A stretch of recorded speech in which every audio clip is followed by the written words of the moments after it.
Joseph Isaac Ike Clanton was a member of a loosely associated group of outlaws known as the Cowboys that had ongoing conflicts with lawman Wyatt, Virgil and Morgan Earp as well as Doc Holliday. On October 26, 1881, Ike was present at the gunfight at the OK Corral in the boomtown of Tombstone, Arizona Territory, but was unarmed and ran from the gunfight, in which his 19-year-old brother, Billy, was killed.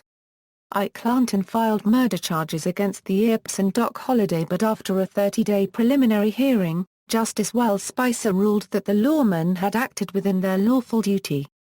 Ike Clanton was implicated in the attempted assassination of Virgil Earp on December 30, 1881, but other Cowboys provided an alibi and he was released. 6 years later Clanton was killed attempting to flee when he was shot by a lawman seeking to arrest him for cattle rustling. Early life. Born in Callaway County, Missouri, Joseph Isaac Ike Clanton was one of 7 children of Newman Haynes Clanton, and his wife Maria Sexton Clanton. His father worked at times as a day laborer, a gold miner, a farmer, and by the late 1870s, a cattleman in Arizona Territory. Clanton's mother died in 1866. Ike stayed with the family when they moved to Tombstone, Arizona Territory, about 1877. At that time, Newman Clanton was living with his sons Finn, Ike, and Billy. By 1878 Ike was running a small lunch counter at the Tombstone mill site. By 1881, however, he was working on his father's ranch at Louis Springs, about 12 miles west of Tombstone and 5 miles from Charleston. The Clantons and their ranch hands and associates were known as the Cowboys, and they had a reputation for reckless behavior. They were accused of cattle rustling from across the U.S.-Mexico border, as well as other acts of banditry and murder. Notoriety, clashes with the Earp lawman. Ike Clanton's notoriety is based largely on his conflict with Wyatt Earp and Wyatt's friend Doc Holliday. The Earps and the Clantons had political, personal, and legal differences, and the animosity between them grew throughout 1881. The Cowboys supported incumbent Sheriff Charles Chibble while the Earps supported his opponent Bob Paul in the November 1880 election. Ike Clanton repeatedly boasted in public, drank heavily, and had a quick temper. He was well known for talking too much. In November 1879, shortly after arriving in Tombstone, Wyatt Earp had a horse stolen. More than a year later, probably sometime in December 1880, Wyatt was told the horse was being used near Charleston, and Wyatt and Holliday were forced to ride to the Clantons' ranch near Charleston to await ownership papers in order to legally recover it. According to Wyatt's testimony later, 18-year-old Billy Clanton asked him insolently if he had any more horses to lose, but he gave the horse up without first being shown the ownership papers, demonstrating to Wyatt that Billy knew to whom the horse belonged. Sheriff Johnny Bean later testified that the incident had angered Ike Clanton. It also angered Wyatt Earp. Wyatt offers Ike reward money. After he was passed over by Johnny Bean for the position of undersheriff, Wyatt thought he might beat him in the next Cochise County election.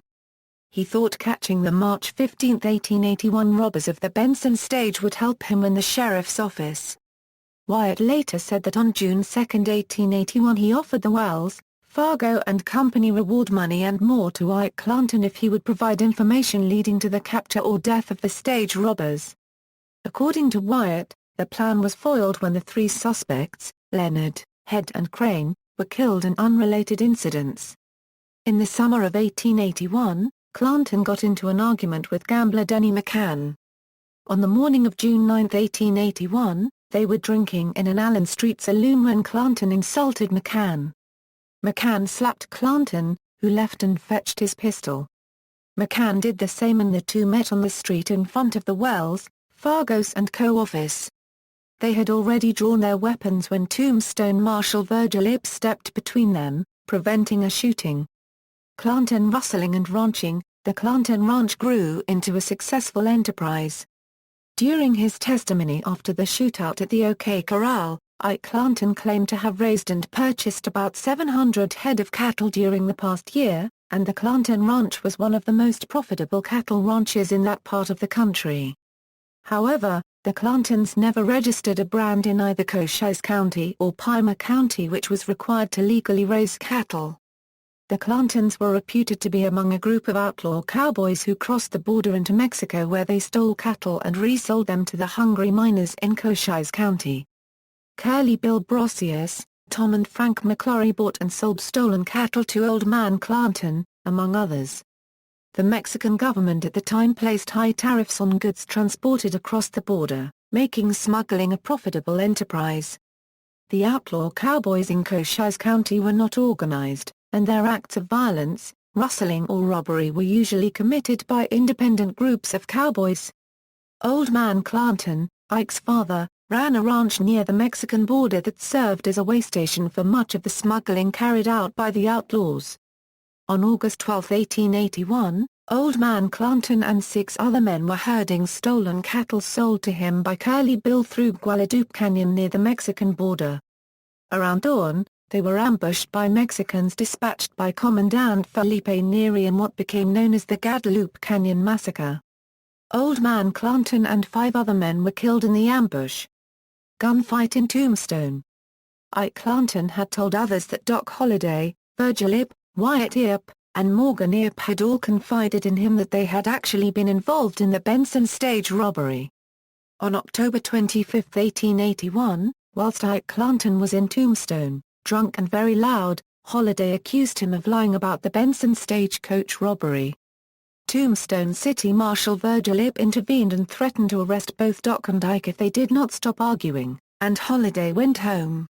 After the confrontation with Ike Clanton, Wyatt Earp took Holliday back to his boarding house at Camillus Sidney Buck Fly's lodging house to sleep off his drinking, then went home and to bed.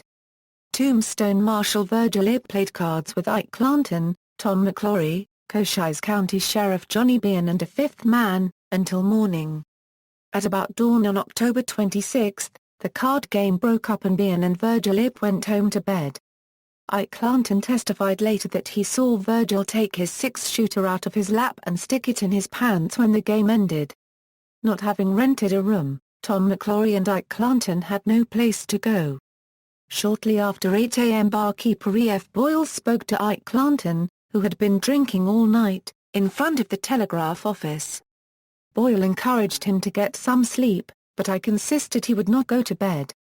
Boyle later testified he noticed Ike was armed and covered his gun for him, recalling that Ike told him as soon as the Earps and Doc Holliday showed themselves on the street, the ball would open that they would have to fight. I went down to Wyatt Earp's house and told him that Ike Clanton had threatened that when him and his brothers and Doc Holliday showed themselves on the street that the ball would open. Ike said in his testimony afterward that he remembered neither meeting Boyle nor making any such statements that day. Later in the morning, Ike picked up his rifle and revolver from the West End Corral, where he had stabled his wagon and team and deposited his weapons after entering town. By noon that day, Ike, drinking again and armed, told others he was looking for Holliday or an Earp. At about 1 p.m., Virgil and Morgan Earp surprised Ike on 4th Street where Virgil buffaloed him from behind. Disarming him, the Earps took Ike to appear before Judge Wallace for violating the city's Ordinance No. 9 against carrying firearms in the city.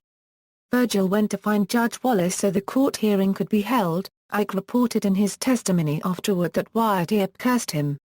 He said Wyatt, Virgil and Morgan offered him his rifle and to fight him right there in the courthouse, which Ike declined. Ike also denied ever threatening the Earps. Ike was fined $25 plus court costs and after paying the fine left unarmed.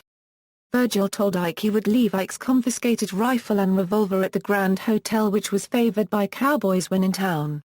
Ike testified that he picked up the weapons from William Sowell, the jailer, a couple of days later. At around 1:30 2 p.m., after Tom had been pistol-whipped by Wyatt, Ike's 19-year-old younger brother Billy Clanton and Tom's older brother Frank McClory arrived in town. They had heard from their neighbor, Ed Old Man Frink, that Ike had been stirring up trouble in town overnight, and they had ridden into town on horseback to back up their brothers. They arrived from Antelope Springs, 13 miles east of Tombstone, where they had been rounding up stock with their brothers and had breakfasted with Ike and Tom the day before. Both Frank and Billy were armed with a revolver and a rifle, as was the custom for riders in the country outside Tombstone. Apache warriors had engaged the U.S. Army near Tombstone just 3 weeks before the OK Corral gunfight, so the need for weapons outside of town was well established and accepted. Billy and Frank stopped first at the Grand Hotel on Allen's Street, and were greeted by Doc Holliday.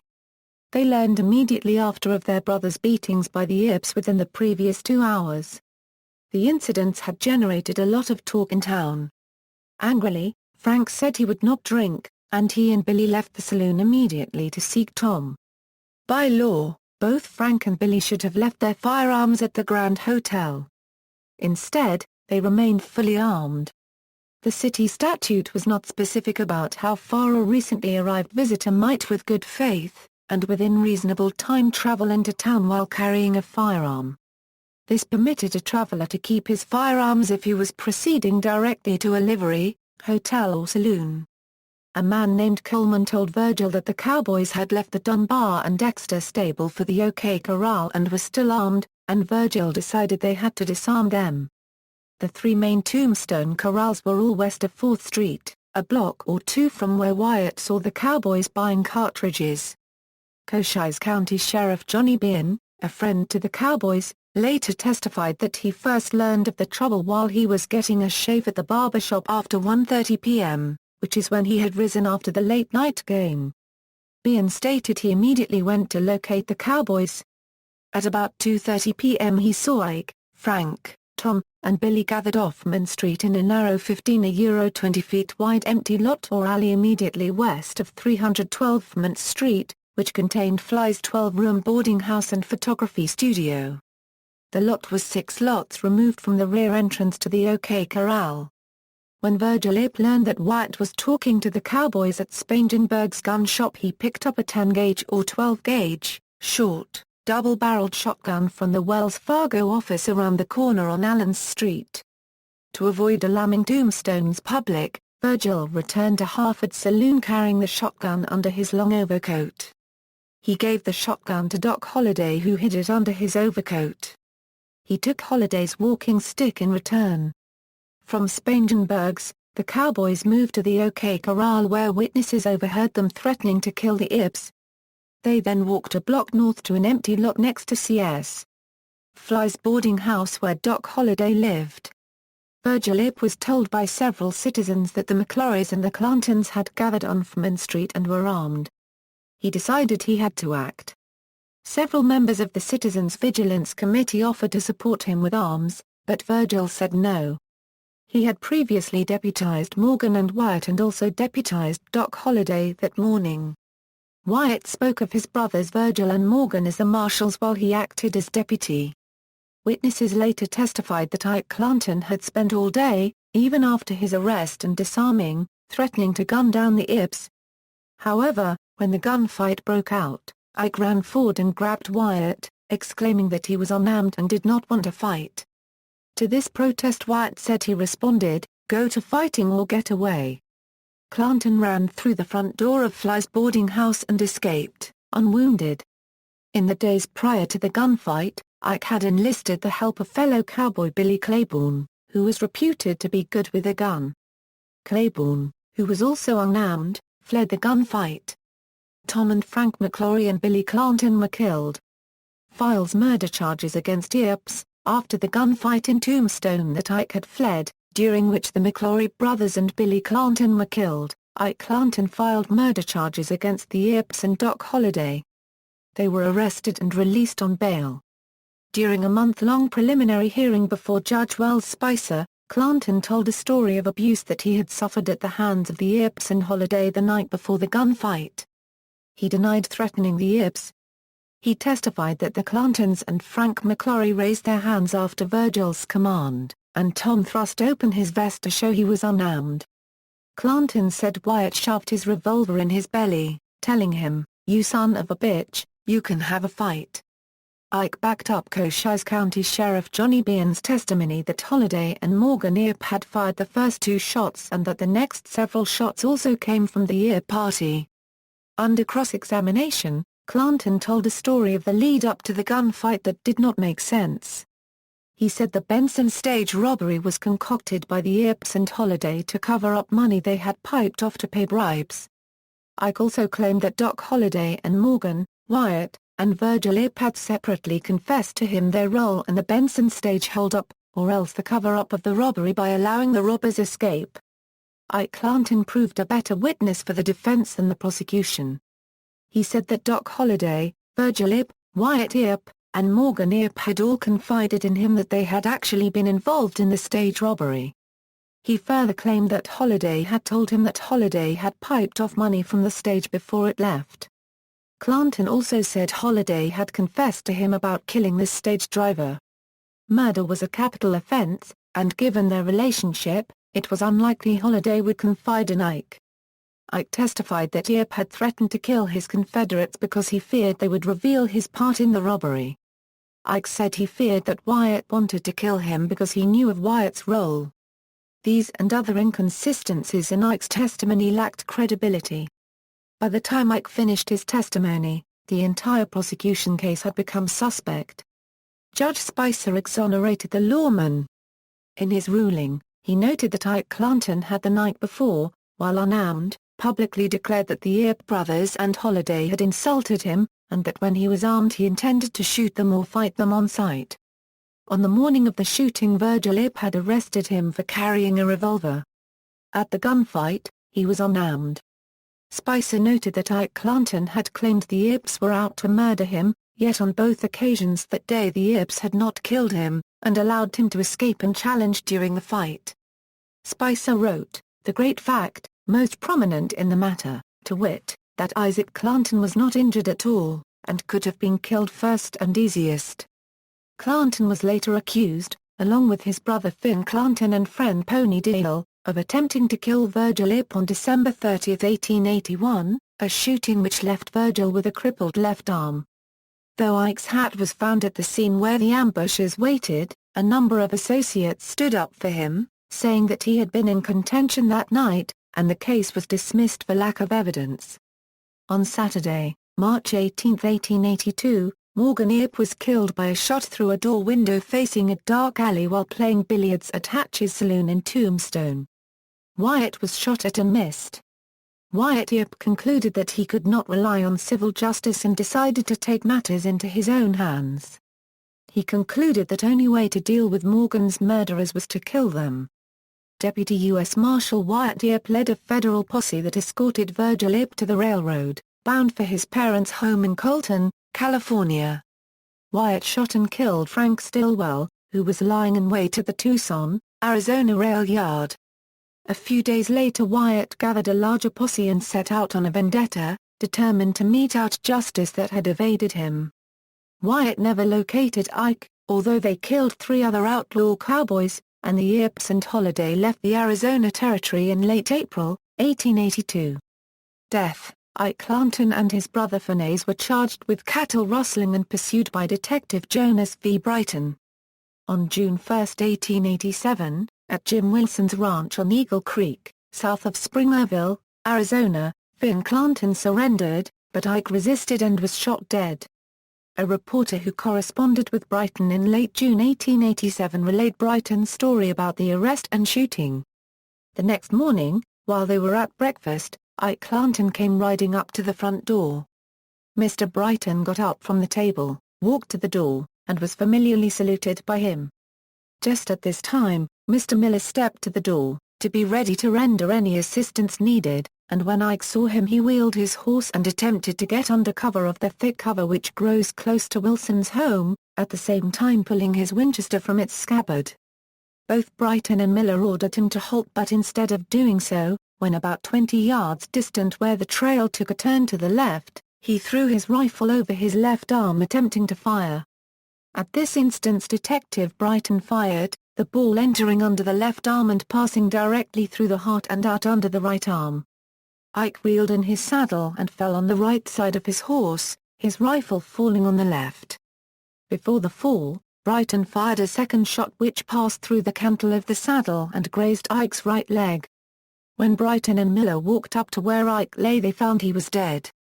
Mr. Wilson, at whose ranch the shooting occurred, notified the nearest neighbors, and 4 men came over and identified the deceased and assisted in giving him as decent a burial as circumstances would admit. A conflicting source stated that his body was left where it fell for several days until nearby Mormon ranchers buried him in an unmarked grave in the Mormon cemetery southeast of Eagar, Arizona on what is today called the 26 Bar Ranch. In late June 1996, a Clanton family descendant, Terry Ike Clanton, along with former Citadel professor and grave expert James A. Browning, searched the area near Eagle Creek in what is now Greenlee County, Arizona, where Ike was reportedly buried. They quickly discovered a shallow grave under a large tree that they believe contains the remains of Ike Clanton. Since their discovery, Terry has unsuccessfully tried to interest Tombstone city officials in exhuming the remains and reinterring them in Tombstone unregistered trademark S famous Boot Hill graveyard. Portrayals in film. Ike Clanton is portrayed by Grant Withers in the John Ford classic My Darling Clementine. Lal Betka portrayed Clanton as a brutal thug in John Sturges' film Gunfight at the OK Corral. In Sturges' sequel, Hour of the Gun, he is portrayed very differently as a highly sophisticated figure by Robert Ryan. Although the film is a generally accurate depiction of the events surrounding the gunfight at OK Corral and the subsequent Earp vendetta, it errs in showing Ike as having been tracked down in Mexico and shot by Wyatt. Later films correctly show Wyatt allowing Ike to live. Ike Clanton appears in the Doctor Who story The Gunfighters, played by William Hurndall, which is largely based on the Sturges film and portrays Ike as the villain, albeit a somewhat comedic and inept one. It differs from history by showing Ike participate and die in the OK Corral gunfight. From 1959 to 1960, the actor John Milford portrayed Clanton in 8 episodes of the ABC Diesel television series, The Life and Legend of Wyatt Earp, starring Hugh O'Brien in the title role. Trevor Bardette played Ike's father, Newman Haynes Clanton, known as Old Man Clanton.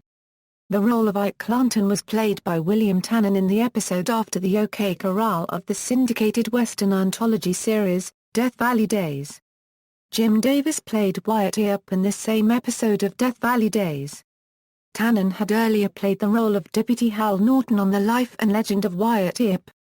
In 1957, Kilo Henderson played Clanton in an episode of Dale Robertson's NBC series, Tales of Wells Fargo. Stephen Lang played Clanton in the movie Tombstone starring Kurt Russell as Wyatt Earp. This film draws heavily on the book by former Tombstone Assistant Marshal Billy Breckenridge, El Dorado, Bringing the Law to the Mesquite. In the film, Ike is portrayed as being second in command of the Clanton gang and the plot's comic relief. Although he is sadistic and talks tough, he is very cowardly, especially begging for his life whenever someone is trying to kill him. Jeff Fay played Clanton in the movie Wyatt Earp starring Kevin Costner as Wyatt Earp. Christopher Fulford played him in 2007 in the BBC drama documentary Gunfight at the OK Corral. Star Trek, the original series. In the original Star Trek series episode entitled Spectre of the Gun, Captain James T. Kirk plays the part of Ike Clanton throughout the episode as part of an alien illusion test. DeForest Kelley also played this character in an episode of the CBS television series You Are There prior to Star Trek. Coincidentally, Kelley also portrayed Morgan Earp in the 1957 John Sturges film, Gunfight at the OK Corral. References. External links: Ike Clanton's biographical timeline from a family descendants website, Ike Clanton at Find a Grave.